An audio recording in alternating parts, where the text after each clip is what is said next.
Hello, good morning to all of you. Myself Shweta Bhardwaj. आज हम discuss करेंगे MDU का 2019 का previous year paper BCA second sem mathematical foundation of computer science. सबसे पहले हम करेंगे कंपलसरी क्वेश्चंस को। पेपर करने का तरीका हमारा यही होना चाहिए कि पेपर में जैसे क्वेश्चन दे रखे हैं हम सीक्वेंस वाइज करें। अगर कंपलसरी क्वेश्चन पहले दिए हुए हैं तो पहले हम कंपलसरी क्वेश्चन ही करें, फिर सेक्शन ए, फिर सेक्शन बी, 2, 3 मतलब यूनिट वाइज करें। फर्स्ट ऑफ ऑल हमारा फर्स्ट क्वेश्चन है find the median of the following data.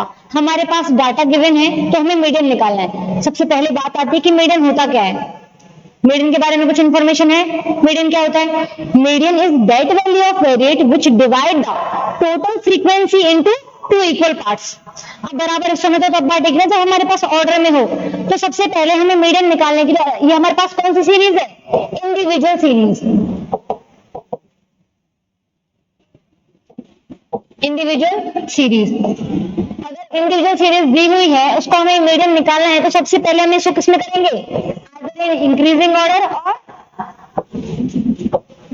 Decreasing order, किसी भी ऑर्डर में अरेंज करेंगे। तो सबसे पहले हमारे कौन सा नंबर आएगा? अगर मैं इसको ऑर्डर में करूं, इंक्रीजिंग में मान के चलो तो पहला कौन सा टर्म आएगी? 3, 5, 7, 8, 12, 14, 15 और 17। सबसे पहले हमने किसमें अरेंज कर दिए हैं? इंक्रीजिंग ऑर्डर में।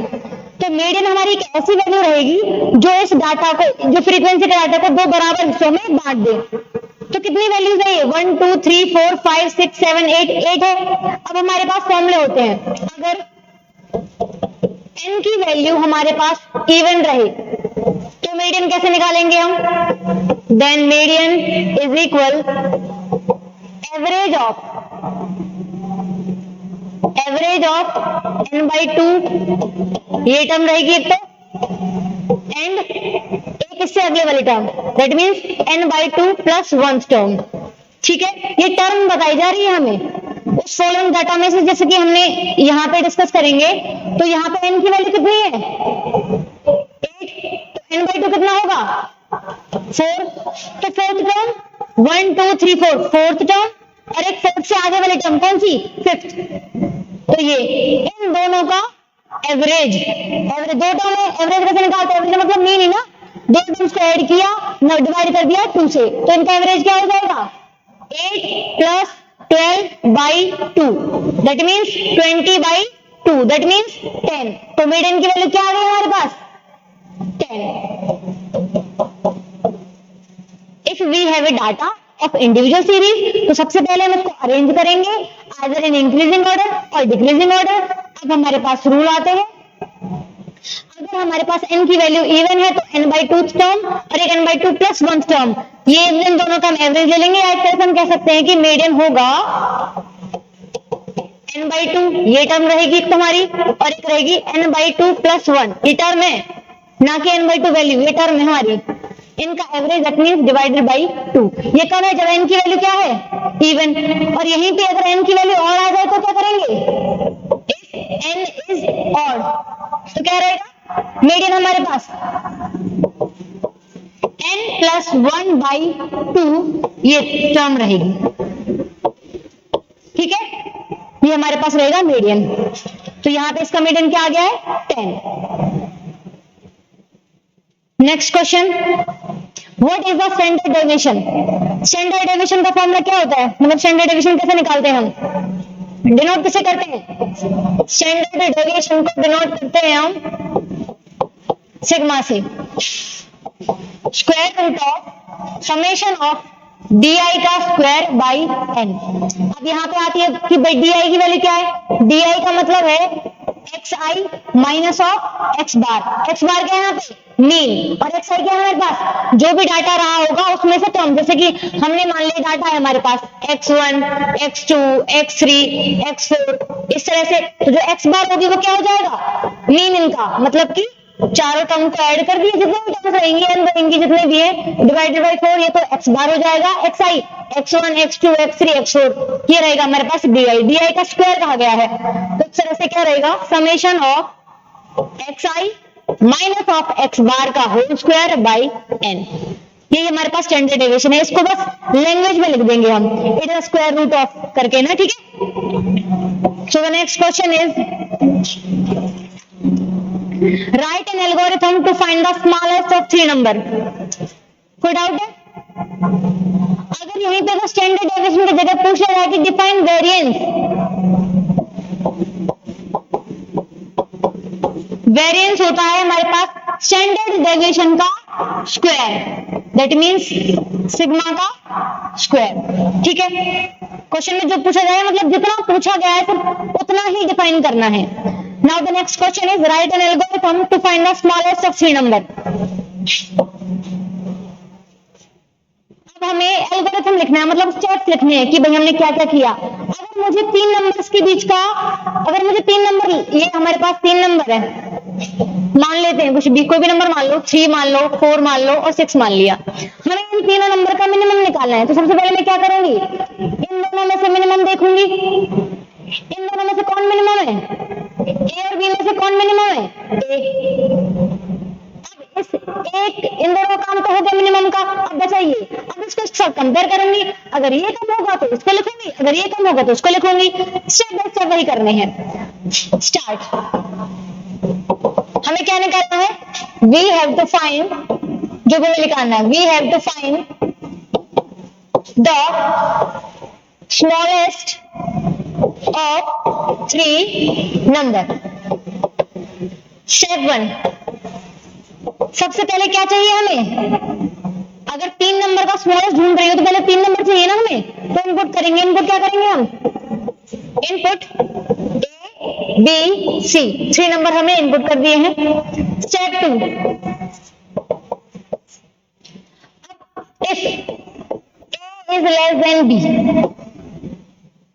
अब दो वैल्यूज है A और B, तो कोई एक ही तो मिनिमम होगा हमारे पास, या तो मिनिमम रहेगा A या एल्स मिनिमम ऑफ B, जो भी मिनिमम रहेगा इनमें से।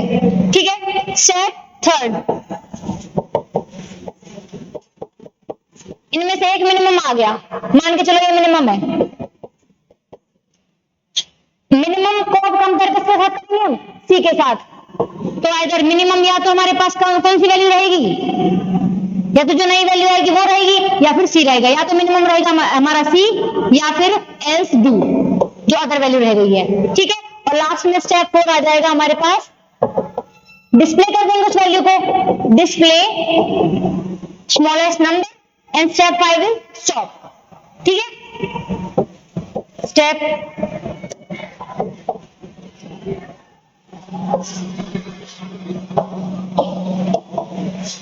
Step 5 is stop.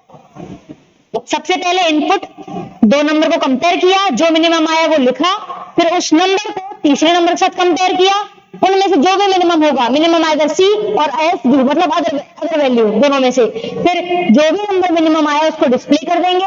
And step 5 is stop, शुरू किया तो खत्म भी करेंगे, एंड स्टेप 5 इज स्टॉप। ठीक है, now the next question is, define time complexity of an algorithm।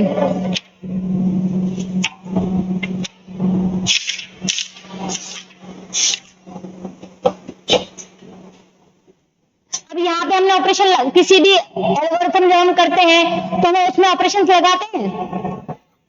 अलग अलग कंप्यूटर, अलग अलग जो सिस्टम होता है हमारे पास, वो अलग अलग टाइम लेता है। भाई कोई किसी ऑपरेशन करने में जल्दी कर दिया, किसी ने टाइम लिया। ठीक है, तो टाइम कॉम्प्लेक्सिटी का ऑफ एल्गोरिथम का मतलब ये होता है कि number of operations used by the algorithm. जब हम किसी भी प्रॉब्लम को सॉल्व कर रहे हैं तो उसमें कितने नंबर ऑफ ऑपरेशंस लगे हैं। नंबर ऑफ ऑपरेशंस हम इसलिए लेते हैं क्योंकि different computer system different time लेता है। इसलिए अगर हम टाइम को ऐसे कन्वर्ट करने लग गए तो भाई एक कंप्यूटर ने मान के चलो इतना टाइम लिया, ज्यादा टाइम लिया है, दूसरे वाले ने वहीं पे कम लिया है, तो हम यहाँ पे टाइम कॉम्प्लेक्सिटी के लिए हम क्या निकालेंगे, नंबर ऑफ ऑपरेशंस। समझ में आई वैल्यू? टाइम कॉम्प्लेक्सिटी की डेफिनेशन लिख लो। Time complexity of an algorithm can be describe in terms of number of operations used by the algorithm. ठीक है, when the size of problem is specified।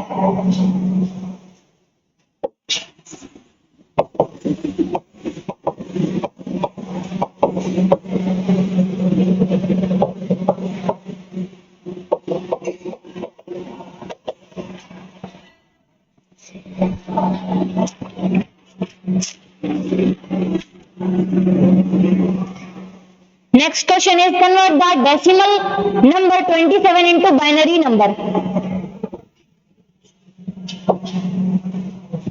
27 को हमें बाइनरी फॉर्म, बाइनरी नंबर में जो कौन कौन सी चीजें होती हैं, 0 या फिर 1, तो कन्वर्ट करेंगे तो क्या करेंगे इसका हम, 1 और बोलो 3, रिमाइंडर कितना बचा 1, रिमाइंडर लिखेंगे हम यहाँ पे, ठीक है। 2 से 6 रिमाइंडर इज 1, 2 से 3 रिमाइंडर इज 0, 2 से 1 रिमाइंडर इज 2 से 0 एंड रिमाइंडर इज 1। यहाँ पे रहेगा हमारे पास 2 0, 2 1, 2 2, 2 3 और 2 4। सबसे पहले हमें इसका एलसीएम निकालना है। यहाँ पे हम लिखेंगे रिमाइंडर। जब भी डेसिमल नंबर को हम बाइनरी में कन्वर्ट करें तो हम पीछे से वैल्यू लिखेंगे, तो क्या आएगी हमारे पास 1 1 0 1 1, ठीक है। ये हमारे पास क्या आ गया, हमारे पास बाइनरी नंबर। कन्वर्ट करेंगे इसको तो मल्टीप्लाई करना शुरू कर देंगे, 2 की पावर 4 से मल्टीप्लाई हो जाएगा। कैसे, 1 इंटू 2 की पावर 4 प्लस 1 इंटू 2 की पावर 3 प्लस 0 इंटू 2 की पावर 2 प्लस 1 इंटू 2 की पावर 1 प्लस 1 इंटू 2 की पावर 0। इसको सॉल्व करेंगे तो आंसर हमारा क्या आएगा 27। ये बाइनरी से डेसिमल में, डेसिमल से बाइनरी में, दोनों जो पूछा जाए सिर्फ उतना ही बताना है। Next question is define full binary tree with the help of example. अब यहाँ पे बात आती है कि बाइनरी ट्री होता क्या है। बाइनरी ट्री का मतलब ही यही है, ट्री में एक रूट रहेगी, उसकी ब्रांचेस निकलेंगी।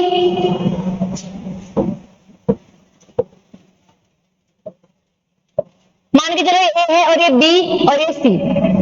अगर सिर्फ बाइनरी ट्री कहता तो कितने ब्रांचेस पॉसिबल है उसकी बाइनरी ट्री में, या तो 0 या फिर 1 या फिर 2 से ज्यादा नहीं होंगी। अब इसने कह दिया सिर्फ बाइनरी होता तो हम कहते थे कि हाँ 0 भी पॉसिबल है, 1 भी पॉसिबल है और 2 भी पॉसिबल है।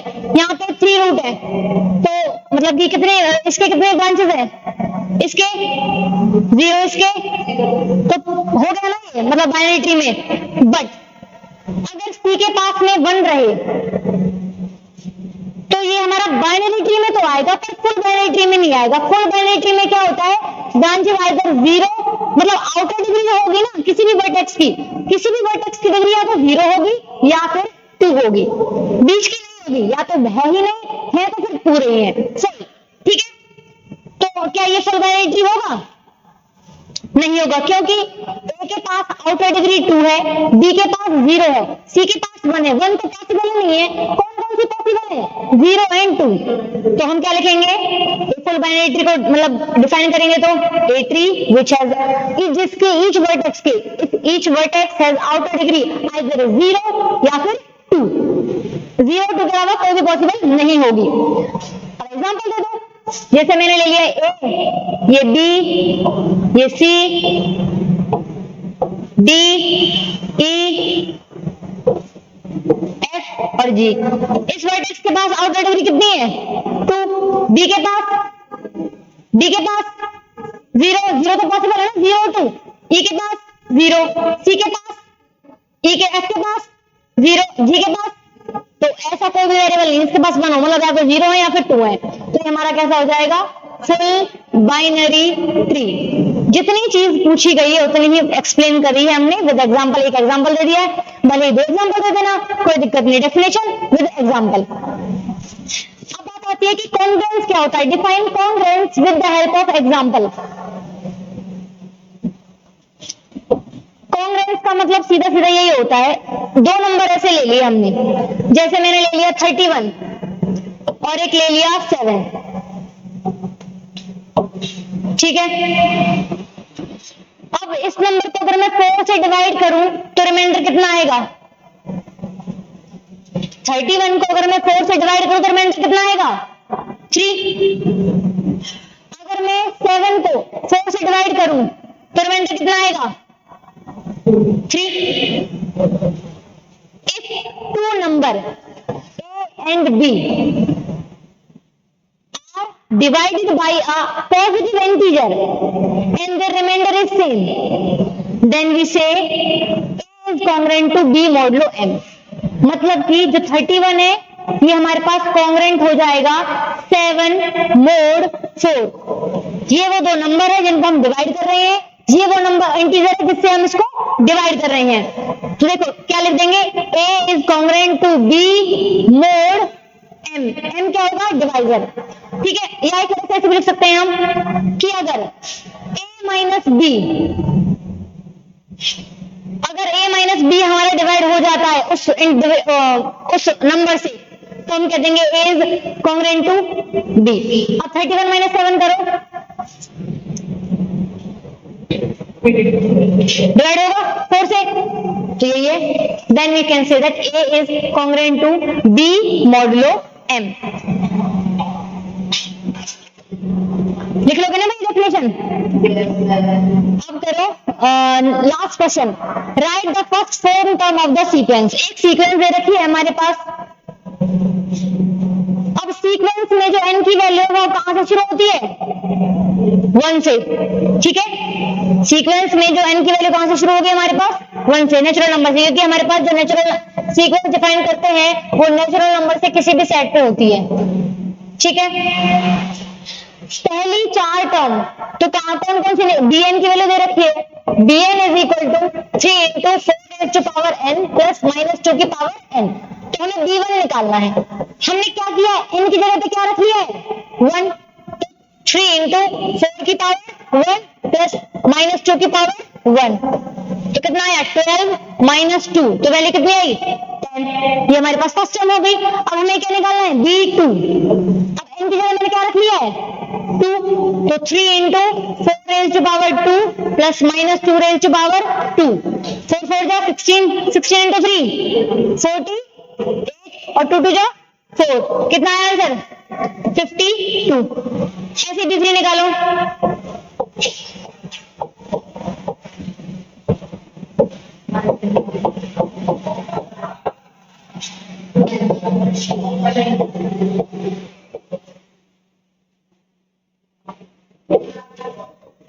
कितना है आंसर,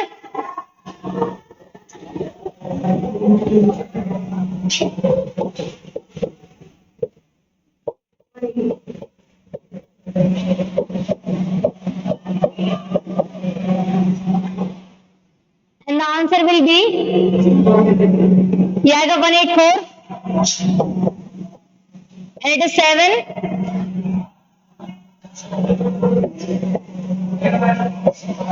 ये हमारे पास b1 b2 b3 b4 value आ जाएंगी। जितनी टर्म्स पूछी गई, अगर पूछता हो राइट 3 टर्म्स तो हम 3 टर्म लिख देते हैं, जितनी भी पूछी गई है स्टार्टिंग होगी b1 से, b1 b2 b3 b4 b5 जो भी सीक्वेंस दी गई होगी। ठीक है, ये हमारे पास कौन सा फॉर्मूला होता है इसका, रिकर्सिव फॉर्मूला। एक्सपेक्ट फॉर्मूला क्या रहेगा, जब सिर्फ वैल्यू किस पे डिपेंड है, n पे। ठीक है, ओके, थैंक यू।